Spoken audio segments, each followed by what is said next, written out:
Hello friends, अस्सलामु अलैकुम। कैसे हैं आप सब लोग? उम्मीद है आप सब लोग खैरियत से होंगे और मैं भी ठीक हूँ। और आज मैं आपके साथ शेयर करूँगी बहुत ही टेस्टी नाश्ते की रेसिपी। तो सबसे पहले हमें 2 आलूओं को छील कर और इसको वॉश कर लेना है।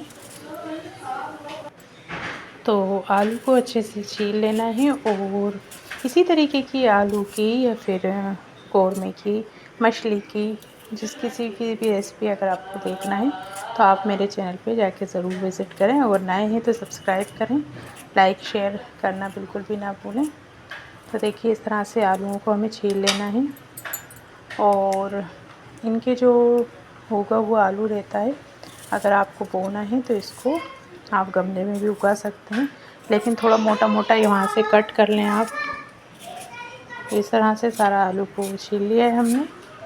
और आप मेरी रेसिपी कहाँ से देख रहे हैं कमेंट्स में ज़रूर बताइएगा। तो आपके कमेंट्स का मुझे इंतज़ार रहता है। और इन आलू को हमें अच्छे से वॉश कर लेना है, कचरे को हटा लेना है। तो देखिए अच्छे से हमें आलूओं को वॉश करके और एक पैन लेना है। पैन में हमें आलूओं को घिसना है। तो डायरेक्ट हम पैन में ही घिस रहे हैं, मतलब अलग से डिश करने की ज़रूरत नहीं है। तो ये बहुत ही अच्छा घिसने वाला है, तो इससे अच्छे से घिस जाता है। तो थोड़ा टाइम तो लगता है घिसने में, लेकिन फटाफट से हमें ये आलू का डो तैयार हो जाता है इस तरह से। तो जब हम इस तरह से आलू की स्टफिंग बनाकर तैयार करते हैं तो ये जल्दी बनती है। नहीं तो अगर अलग से जब हम आलू उबालते हैं फिर उसको बनाते हैं तो उसमें थोड़ा टाइम लगता है। देखिए इस तरह से आलू को छील लेना है, घिस लेना है। और साथ ही साथ बर्तनों को भी फटाफट से वॉश करती जाती हूँ, जैसे कि बर्तन भी मेरे फटाफट से भी धुल जाते हैं। तो जो बर्तन भरते जाते हैं उनको उसी टाइम वॉश करते भी जाएं, जैसे कि जब हम घर में खाना बनाते हैं तो उसको ज़्यादा बर्तन भर जाते हैं, और अगर रेसिपी तैयार करते हैं तो उससे भी ज़्यादा बर्तन भरते हैं। तो उसी टाइम आप वॉश कर लिया करें थोड़ा थोड़ा टाइम निकाल कर, जिससे कि बर्तन भी जल्दी से धुल जाते हैं। तो आप कमेंट्स में बताइए कि आपको मेरी नाश्ते की रेसिपी ज़्यादा पसंद आती हैं या फिर चिकन मटन की या फिर सब्ज़ी की रेसिपी ज़्यादा पसंद आती हैं। तो कमेंट्स में ज़रूर बताइए, तो मैं उसी हिसाब से आपके लिए रेसिपी लेकर इंशाल्लाह ज़रूर आऊँगी। तो कमेंट्स करिए।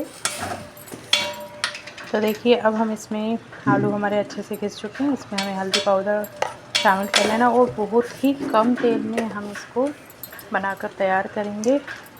बस सिर्फ हमें पैन में हल्का सा तेल डालना है। तो साथ साथ ऊपर से हमने ज़ीरा शामिल कर लिया है, हल्दी पाउडर शामिल कर लिया है और तीखी लाल मिर्च हमें शामिल कर लेना है।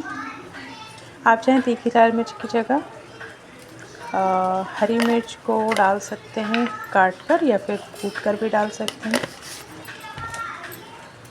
तो थोड़ा सा नमक शामिल करने के बाद इसको हमें स्लो आंच पर पका लेना है।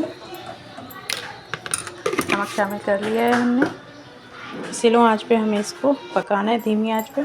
तो अगर आप नॉन स्टिक में बनाएंगे तो ज़्यादा बेहतर रहेगा, क्योंकि इसमें चिपकता नहीं तो आप मोटे तले के बर्तन में ही इसको घिस कर बनाएं, क्योंकि आलू जब हम घिसते हैं ना और उसको बनाते हैं तो वो चिपकने लग जाता है। लेकिन अगर नॉन स्टिक है तो उसमें चिपकेगा नहीं। तो देखिए इस तरह से मिक्स करते रहना है धीरे धीरे हाथ चलाकर, और ये बस हमारा 2-3 मिनट में बनकर तैयार हो जाता है, ज़्यादा टाइम नहीं लगता है और आलू भी अच्छे से गल जाते हैं।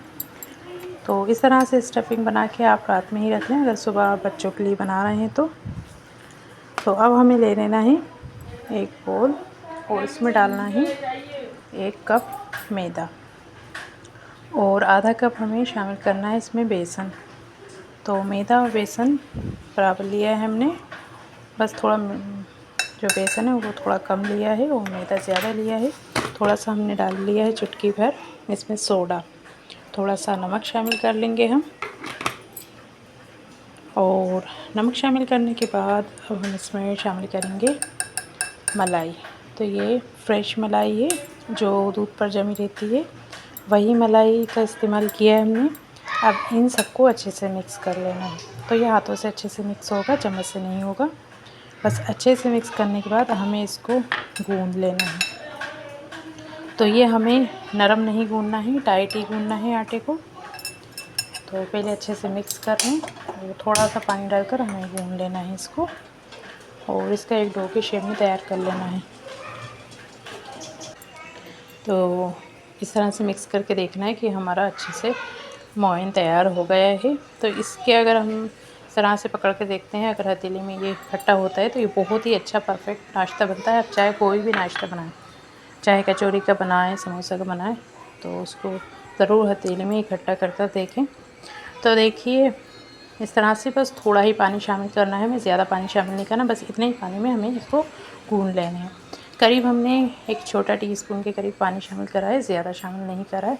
बस इसको इस तरह से गूंद लेना है अच्छे से मिक्स करते हुए, और जब ये गुन जाएगा तो ये हाथों में से छोड़ने लग जाएगा। देखिए इस तरह से ये गुन चुका है, और इस एक बड़े से लोहे के हमारा एक प्लेट भरकर नाश्ता तैयार हो जाएगा। तो कभी कोई मेहमान आए या फिर आप बच्चों के टिफ़िन में दे रहे हैं तो इस तरह से आप बनाकर रख सकते हैं। तो देखिए ये लोई बड़ी सी हमने तैयार कर ली है, और अब हम इसको घेरी तैयार करने के बाद इसको बेल लेंगे। तो देखिए इसमें हमें बिना खुश्की लगा के, यानी बिना सूखा आटा लगा के बेल लेना है। तो हम जब ये बेलते हैं थोड़ा थोड़ा ये चिपकता है बेलन में, तो आप इसमें चाहें तो सूखा आटा लगाएं, लेकिन लगाने की ज़रूरत नहीं है, मैंने नहीं लगाया था इसमें। तो इतना ही थोड़ा टाइट होना चाहिए ताकि ये सूखा आटा लगाने की ज़रूरत ना पड़े। तो सूखा आटा लगाने से वो तेल जलने लग जाता है जब हम तेल में इसको फ्राई करते हैं। तो देखिए इस तरह से बेल लेना है। तो बड़ी सी एक रोटी के शेप में बनाकर तैयार कर लेना है इस तरह से। इसी एक लोई से हम एक प्लेट भर कर नाश्ता तैयार करेंगे। तो देखिए ये हमारी रोटी बन चुकी है, और अब हम इसमें जो आलू की हमने स्टफिंग बना कर रखी थी उसको हमें ठंडा करके इसमें शामिल कर लेना है इस तरह से। तो पूरा अच्छे से कवर करके इसमें शामिल करना है, और फिर हम इसको फोल्ड करेंगे। तो देखिए इस तरह से शामिल हमने कर लिया है, तो अच्छे से फैला देना है। तो देखिए अब हमें इस तरह से कोर को पकड़ के और फोल्ड करना है। तो हमने जब फैलाया था तो ये उंगलियों में लग चुका था, तो इस तरह से इसको अच्छे से कवर कर लेना है, और जब हम इसको फैलाते हैं तो ये अच्छे से लॉक हो जाता है। हमें अदर्स इसमें ना पानी लगाने की ज़रूरत है और ना ही इसमें कुछ भी सूखा आटा लगाने की ज़रूरत नहीं है। और अब हम इसको नाइफ़ की मदद से कट लगाना है। तो देखिए इस तरह से इसको शेप में कर लिया है हमने, और नाइफ़ की मदद से इसमें हमें कट लगा लेना है। तो इस तरह से पहले हाथों से अच्छे से कर दें ताकि ये जहाँ से खुल रहा है वहाँ से लॉक हो जाए, और बस नाइफ़ से कट लगाना है। तो जितने पीसेस चाहें आप उतने पीसेस इसके बनाकर तैयार कर लें। आप छोटे चाहें तो छोटे बना लें, बड़े चाहें तो बड़े बना लें, जैसा लगे वैसे आप इसको बना लें। और बिल्कुल परफेक्ट ही शेप में बन जाते हैं जब हम इस तरह से बनाते हैं, कोई बड़े छोटे नहीं बनते। तो देखिए इस तरह से ये 1.5 इंच के हम इस तरह से पीसेस कर लेंगे, एक 1.5 इंच के। ये सारे हमने देखिए पीसेस कर लिए हैं, और एक पीस इस तरह से उठाने के बाद चाहें तो आप इसको ऐसे ही फ्राई कर लें, या फिर इसको थोड़ा सा शेप अच्छा सा देने के लिए इसको दबाकर हमें प्रेस करके और फ्राई करना है। तो देखिए इस तरह से दबाना है फिंगर्स की मदद से, और बीच से जब ये पार्ट दिखता है तो बहुत ही अच्छा लगता है ये। तो इस तरह से सारे बनाकर हमें तैयार कर लेना है पहले, और फिर इधर हमने तेल गरम होने के लिए रख दिया है। तेल हमारा जैसे ही गरम होगा हम इनको फ्राई कर लेंगे।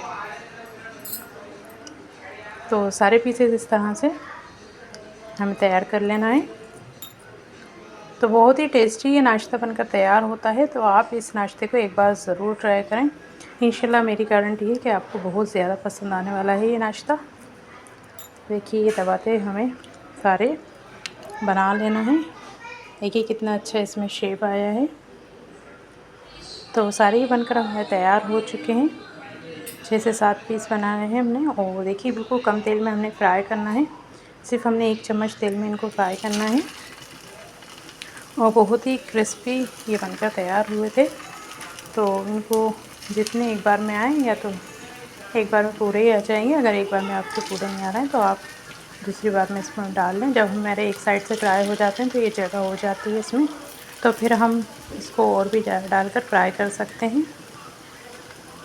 तो देखिए एक बार में हमारे सारे आ चुके हैं और बस ये एक साइड से फ्राई हो जाए तो इसकी साइड चेंज करके दूसरी साइड से फ्राई करें। अच्छा, एक बात का आप ज़रूर ख्याल रखें कि तेज़ आपका तेल गरम होना चाहिए और आंच पहले तेज़ होना चाहिए जब हमने तेल गरम करने के लिए रखते हैं, और जब आप इसको डालें तब थोड़ी आंच स्लो कर लें।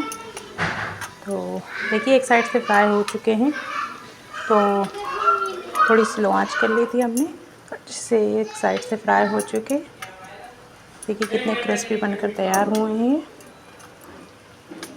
अब दूसरी साइड से भी हमें फ्राई कर लेना है। दूसरी साइड से भी हमें फ्राई करके और सर्व करना है। तो ये हम सॉस के साथ सर्व करेंगे। आप चाहे तो हरे धनिया की चटनी के साथ सर्व करें या फिर आप ऐसे ही खा सकते हैं, बहुत टेस्टी लगते हैं। तो मिलते हैं इंशाल्लाह एक और नई रेसिपी के साथ। तब तक के लिए अल्लाह हाफ़िज़। दुआओं में ज़रूर याद रखिएगा और वीडियो फुल वॉच करने के लिए जज़ाकल्लाह खैर। अल्लाह आपको अपने हिफ्ज़ व अमान में रखे, आपकी नेक ख्वाहिशात पूरी करे। आमीन।